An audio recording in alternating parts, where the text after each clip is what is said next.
India के अंदर ख़ास तौर पर जो नॉर्थ इंडिया का रीजन है, यहाँ पर राम और रावण की कहानी बड़ी मशहूर है और राम को अवतार के रूप में पूजा भी जाता है।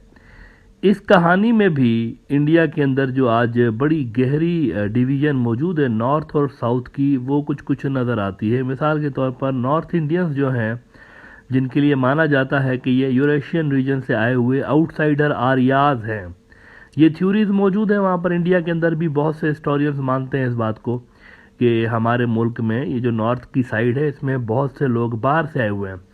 इनकी स्किन का कलर ज़रा सा फेयर है, यानी ये चिट्टे कलर के लोग हैं। लेकिन जैसे जैसे आप नीचे आएंगे ना टुवार्ड्स साउथ, तो वहाँ पर फिर आपको चेहरे के फीचर्स और स्किन कलर आपको कुछ कुछ अलग नज़र आएगी। मोस्टली साउथ में जो लोग रहते हैं उनकी स्किन का कलर थोड़ा सा डार्क होता है।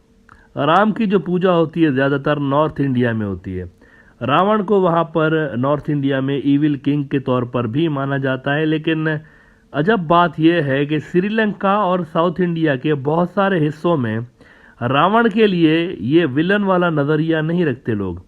वहाँ पर रावण को एक हीरोइक फिगर के तौर पर देखा जाता है। रावण के लिए कहा जाता है कि रावण ने सीता को किडनैप किया था। ये नॉर्थ इंडिया का मैं आपको वर्जन बताता हूँ।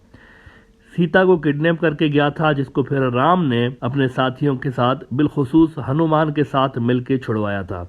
रावण का अगर आप मुजस्समा देखें या जो छवि रावण की बनाई जाती है, उसमें उसको डार्क स्किन का दिखाया जाता है।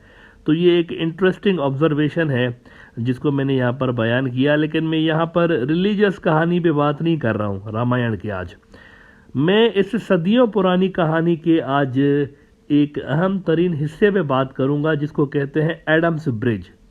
अब आप सोच रहे होंगे कि ये रामायण में एडम्स ब्रिज कहाँ से आ गई, आदम अलैहिस्सलाम की ब्रिज।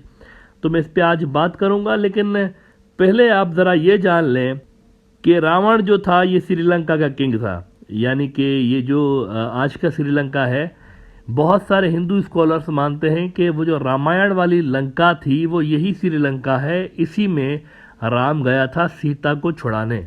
लेकिन श्रीलंका के अंदर रावण कोई विलन शख्सियत के तौर पर नहीं माना जाता, बल्कि श्रीलंकन तो कहते हैं कि रावण तो बड़ा ज़हीन और रहमदिल किस्म का और ऑनेस्ट किस्म का किंग था।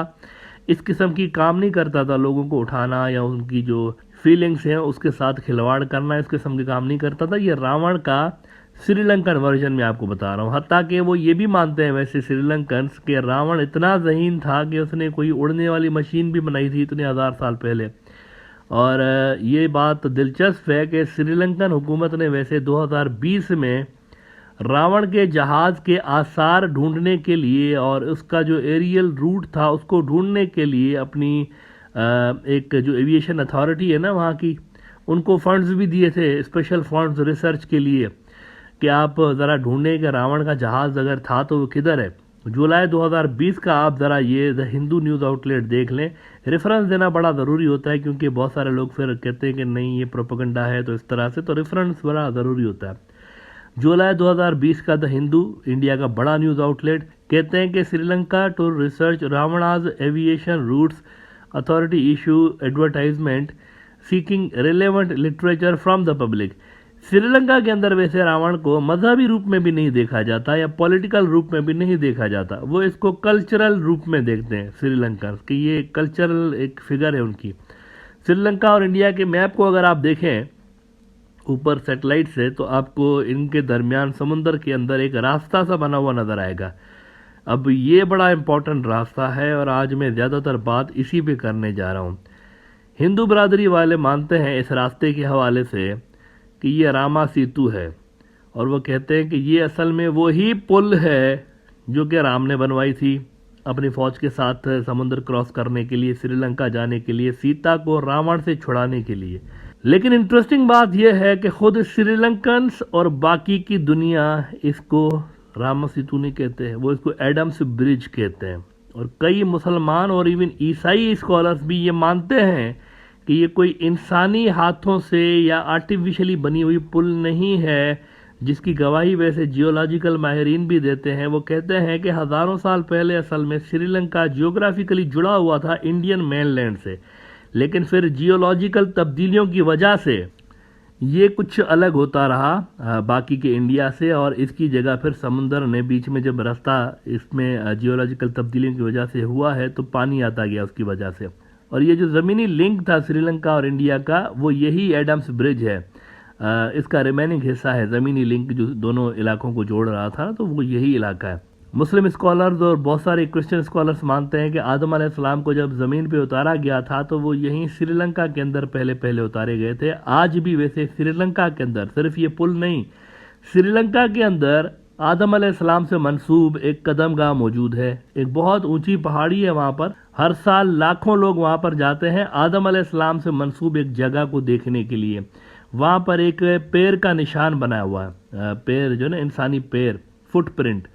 तो मुसलमान आलिम बहुत सारे मानते हैं कि ये आदम अलैहिस्सलाम का फुटप्रिंट है। यहाँ पर आदम अलैहिस्सलाम उतरे। उस वक्त ये जो पुल था, एडम्स ब्रिज जो था, ये क्रॉस करने के लायक था, यानी इसको आसानी के साथ क्रॉस किया जा सकता था। इसके ऊपर अभी इतना ज़्यादा पानी नहीं था। तो वो कहते हैं कि यहाँ से फिर होते हुए आदम अलैहिस्सलाम मेन लैंड में आए, और बिल आखिर इन्होंने, क्योंकि आदम अलैहिस्सलाम और हज़रत बीबी हवा को अलग अलग जगहों पे उतारा गया था ज़मीन पे, तो फिर बिलाखिर मक्का में जो जबल रहमत है वहाँ पर दोनों की मुलाकात होती है, हज़रत बीबी हवा की और हज़रत आदम अलैहिस्सलाम की। तो मुस्लिम स्कॉलर्स बहुत सारे कहते हैं कि वो जो क्रॉस करने वाला हिस्सा था ना श्रीलंका से, जब वो क्रॉस करके और बाकी के मेनलैंड में गए हैं तो वो यहाँ से क्रॉस करके गए हैं। इसी वजह से इसको एडम्स ब्रिज कहते हैं। लेकिन हिंदू धर्म के कई लोग इस पुल को राम की तरफ से बनाई गई पुल कहते हैं। वैसे साल 1030 में बड़े मशहूर मुस्लिम स्कॉलर थे अल-बेरूनी, बड़ा आपने इनका नाम भी सुना होगा। अल-बेरूनी साहब भी इस पुल के हवाले से कहते हैं कि ये एडम्स ब्रिज है। उन्होंने करार दिया था इसको कि ये एडम्स ब्रिज है, उन्होंने भी इसका जिक्र किया हुआ है। अच्छा, कहा जाता है कि आज से लगभग 500-600 साल पहले तक भी ये रास्ता पैदल क्रॉस किया जा सकता था, यानी कि आप पैदल इंडिया से श्रीलंका जा सकते थे। समुंदर तब भी यहाँ ज़्यादा डीप नहीं था, मतलब पानी तो आ गया था रास्ते के ऊपर, लेकिन आप कम से कम ये है कि जा सकते थे ऐसे ही वॉक करते करते। लेकिन साल 1480 में बड़ा एक तूफान आता है जिस वजह से पानी का लेवल ऊपर आ गया था, और ये जो ज़मीनी रास्ता था श्रीलंका और इंडिया को मिलाने वाला, ये समुंदर के अंदर चला गया। अच्छा, वैसे हिंदू धर्म की अकीदा है ना ये, जो कि ये राम ने बनाई थी पुल और अपनी फ़ौज के साथ श्रीलंका जाने के लिए। इसमें एक बड़ी इंपॉर्टेंट बात ये भी बताऊं आपको कि ये कोई पुल इंजीनियर्स ने नहीं बनाई थी या इंसानों ने नहीं बनाई थी, बल्कि रामायण के मुताबिक मंकीज़ ने ये पुल बनाई थी। राम के लिए बंदरों ने ये पुल बनाई थी। तो इस एतबार से फिर जो नॉन हिंदू स्कॉलर्स हैं वो कि ज़्यादा इस क्लेम को सीरियसली नहीं भी लेते, ये जो मंकीज़ वाला फैक्टर है। जबकि एडम्स ब्रिज वाली जो थ्योरी है ना, उसमें कुदरती रास्ते के तौर पर माना जाता है कि यहाँ पर एक कुदरती रास्ता हुआ था नेचुरली, जो कि बाद में जियोलॉजिकल चेंजेस की वजह से समुंदर के अंदर चला गया और वक्त के साथ साथ पानी के अंदर गर्क हो गया। तो इस थ्योरी में बहुत से जो स्कॉलर्स हैं उनको वज़न भी महसूस होता है।